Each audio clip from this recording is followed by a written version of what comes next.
Je vais vous parler de MapReduce. C'est un modèle de programmation inspiré de la programmation fonctionnelle. MapReduce est basé sur du calcul massivement parallèle, donc avec un très grand nombre de machines, sur des données elles aussi massives. MapReduce a été inventé au Google Labs en 2004 et maintenant c'est surtout un logiciel libre qui s'appelle Hadoop qui est extrêmement utilisé. Pour illustrer MapReduce, je vais prendre un exemple extrêmement simple. Donc j'ai des informations sur des personnes qui ont noté des films. Donc par exemple, Serge a regardé le film Manhattan et lui a mis la note 5, la note maximale. Et ce que j'aimerais faire, c'est arriver à calculer la moyenne des notes pour chacun des films de cette base de données, si vous voulez. Donc une façon très simple de procéder, ce serait de regrouper tous les enregistrements qui correspondent au même film, donc tous les enregistrements de Manhattan. Et puis à partir du moment où ils sont tous l'un à côté de l'autre, c'est très simple de les parcourir et puis de faire la moyenne des notes qu'ils ont eues. Donc ça, c'est assez évident, c'est un exercice de base que vous pouvez faire en programmation. Amusez-vous à le faire chez vous, avec le langage de programmation que vous préférez. Maintenant, nous, ce qu'on va essayer de faire, c'est qu'on va essayer de faire ça avec des données massives. C'est quoi des données massives? Imaginez que vous êtes par exemple Netflix et que vous avez plusieurs centaines de millions d'utilisateurs et chacun de ces utilisateurs a en moyenne noté plusieurs dizaines de films. Donc là, vous avez vraiment un très très gros volume de données et puis il n'est plus question d'écrire un petit programme qui va parcourir toutes ces données pour calculer les moyennes. On va utiliser des centaines, voire des milliers de machines pour arriver à faire ça. Comment fait-on? Pour implémenter ça avec MapReduce, on va utiliser donc de très nombreuses machines. Là, j'en ai mis 4 pour faire ce qu'on va appeler des mappeurs et 4 pour faire ce qu'on va appeler des reducers. Alors l'idée est très simple. L'idée, c'est que chacun des mappeurs va avoir à sa disposition une partie des données, disons des données de Netflix. Alors ça veut dire quoi? Ça veut dire qu'on a divisé le problème. Plutôt que d'avoir des téraoctets ou pétaoctets ou je ne sais pas combien de données, on a coupé ça en petits morceaux, on va utiliser plein de machines pour résoudre le problème. Donc chaque machine a un bout du problème. Alors la difficulté, c'est que un enregistrement sur Manhattan va peut-être se trouver à la disposition de la première machine, et puis un autre enregistrement sur Manhattan va se trouver à la disposition d'une autre machine. Et la question, c'est qu'on aimerait que ça se retrouve au même endroit pour pouvoir faire la moyenne. Alors, entre les mappeurs et les réduceurs, on va utiliser quelque chose qui est très simple, c'est une fonction de hachage qui va nous permettre de dire que Manhattan, le film Manhattan, la chaîne de caractères Manhattan, en fait, quand on lui applique cette fonction de hachage, on retrouve comme résultat la valeur 2. Donc on va l'envoyer au deuxième réduceur. Ce qui est particulièrement intéressant, c'est que cette machine-là, la machine M3, va tomber aussi sur Manhattan, un autre moment plus tard. Et puis elle va aussi l'envoyer sur la machine 2, le réduceur 2. Et donc l'information sur Manhattan va se trouver ici, va se trouver là.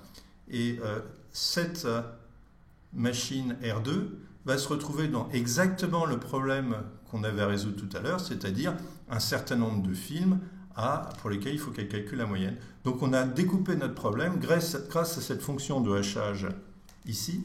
On est arrivé à découper notre problème en plein de petits morceaux et chacun des morceaux, on sait le résoudre, c'est le programme que vous aviez écrit au transparent précédent.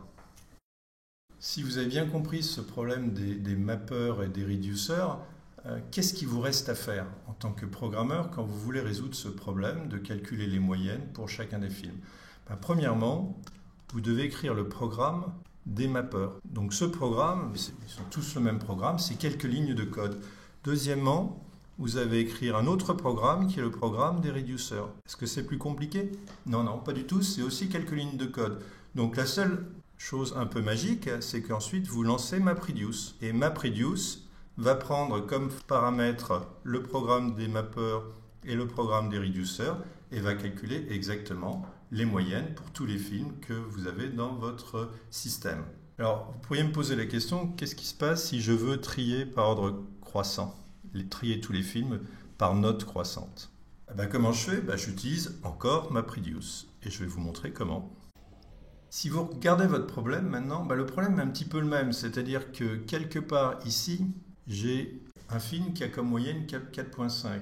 Mais peut-être que ici aussi, j'ai un film qui est comme moyenne 4.5 ou 4.6 peut-être. Et quand je vais vouloir trier par ordre croissant, il faut que ces deux se retrouvent ensemble. Mais comment je vais faire? Eh bien, je vais décider par exemple que sur cette machine, je mets toutes les notes entre 4.5 et 4.7. Et puis ici, je ne sais pas, toutes les notes supérieures à 4.7, etc. Donc, que va faire le premier mapper quand il va trouver une note, alors là je vais plutôt dire inférieure ou égale à 4.5, il va trouver la note 4.5, il va l'envoyer à cette machine. Ce mapper-là, quand il va trouver 4.6, il va l'envoyer à cette machine. Et si vous voyez, en fait, vous avez regroupé de nouveau les moyennes qui étaient voisines. Et après, vous n'avez plus qu'à trier. Vous avez encore une fois divisé votre problème. Vous n'avez plus qu'à trier chacun des morceaux. Et vous avez ensuite les prendre dans l'ordre. Et vous avez tout le tri par moyenne de vos films. Peut-être que quelque chose va vous gêner. En tout cas, moi, il y a quelque chose qui me gêne un peu dans ce système. C'est le déséquilibre qu'il peut y avoir entre les réducteurs. Dans le cas précédent, les réducteurs avaient à peu près tous la même taille, la même quantité de travail, parce que la fonction de hachage partageait de façon relativement équitable, plus ou moins. Là, il peut se trouver que ce soit très inéquitable, que ça ressemble par exemple à une gaussienne et qu'il y ait énormément de notes autour de 3, et donc le pauvre réducteur qui va se retrouver avec les notes autour de 3, il va avoir un travail considérable.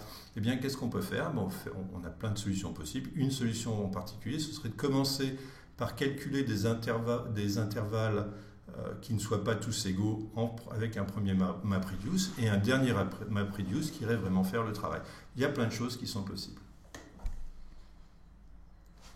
Alors la conclusion, MapReduce est extrêmement utilisé. Il est utilisé par exemple pour construire l'index de Google, mais aussi son PageRank. Il est utilisé pour faire de l'analyse des flows de tweets dans Twitter.